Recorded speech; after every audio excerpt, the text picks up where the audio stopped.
Hey guys, I'm back with another video, but before we get into it, I just wanted to say thank you because in my last video I did say we were close to 200 subscribers and we actually did end up hitting that goal. So I appreciate all the thumbs up, the subscribers, and all the feedback that you guys have given in the comments. It does mean a lot and it tells me that you guys enjoy my videos, so I'm going to keep going with them.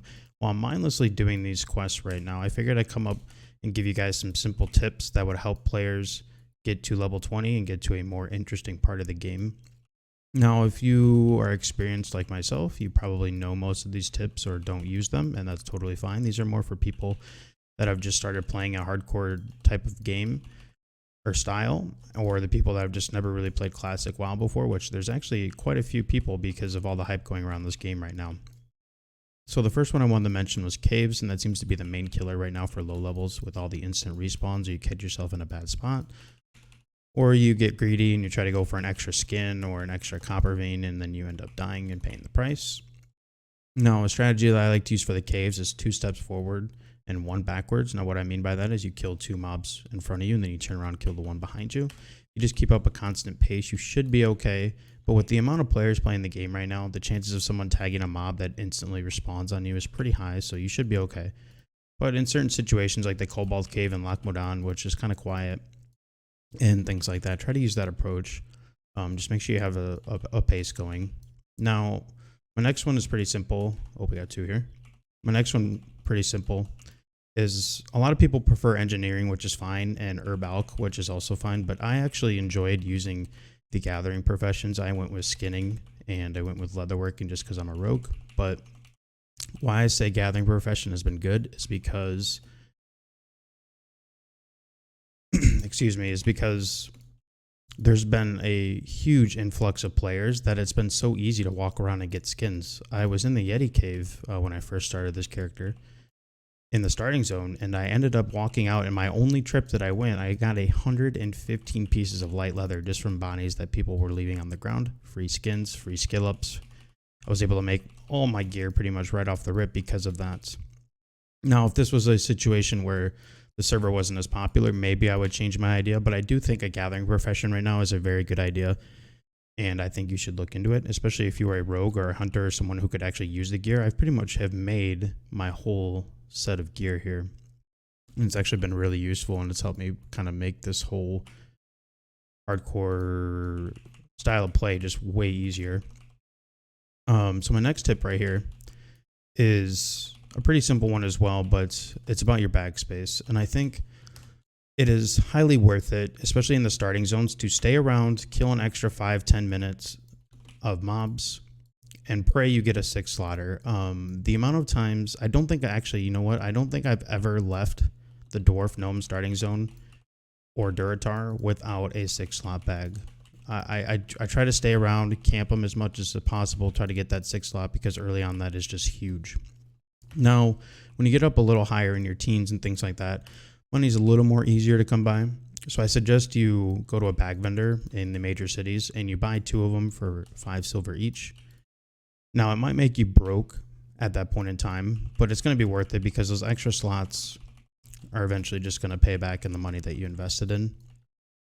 I mean, especially if you're farming like the Trogs down in Lac Modan, things like that drop common items, common weapons all the time. You vendor your 6 slots of those, you already made your money back and more. So I do think that the bags are worth investing, even if it makes you go broke for, you know, a level or 2. It's totally worth it.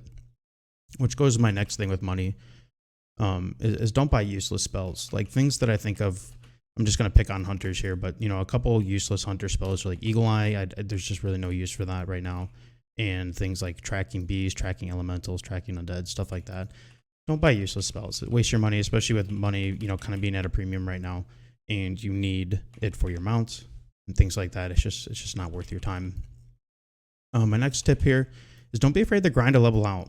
You know, it can be boring for people. It can be tedious, but it's worth it. You know, I do it upon myself to grind out 1 or 2 levels in Lac Modan, or if I'm in the Barrens, just because if you grind those out, you know, you could possibly have better chances of getting some greens that you can use, especially in a hardcore situation. That's huge. You get linen cloth for band-aids. You know, first aid's a major priority for me. You can grind, you know, skins like I was talking about, other just money in general, vendor items, things like that. Plus you're getting XP. Is it boring? Yeah, but you're going to love it later when you have another 50 silver in your pockets, or the quests that you already had that you were already struggling with are going to be way easier now. For example, like the Harpies up in Northern Barrens, things like that, that can be a little complicated. You know, I just highly suggest grinding out a level. It can be boring, but just bunker down, do it, and you will reap the benefits.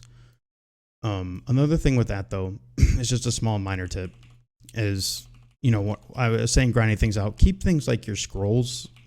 Don't just use those for the spur of the moment buff. You know, save your scrolls for dungeon groups, things like that, where you only get one reset. And obviously, if you die, you got to delete. So, you know, save your scrolls, save things like that will really help in the long run.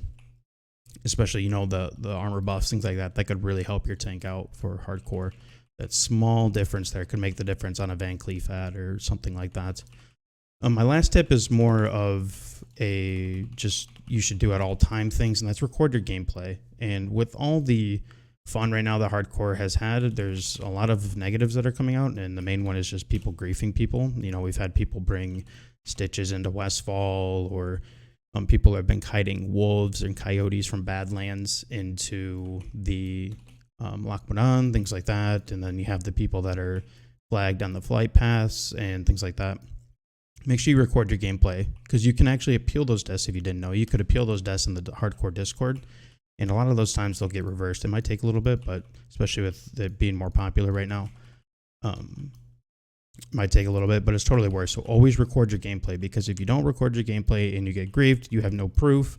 They're not going to accept it. You're going to be out of a character. Now, I believe the rule still stands. If you are under level 10, you cannot appeal anything. So you're just kind of out of luck there. Got to reroll Fs in the chat. But those are just some quick tips I had for you guys. And I'm going to do some more videos. I have some more ideas, and I've been enjoying the hardcore journey so far. I figured I'd see what it's all about. And I've been playing Classic for a long time, so I've been really enjoying it. And honestly, borderline addicted. So appreciate you guys watching the videos, and I will see you another time later. Thank you. Bye.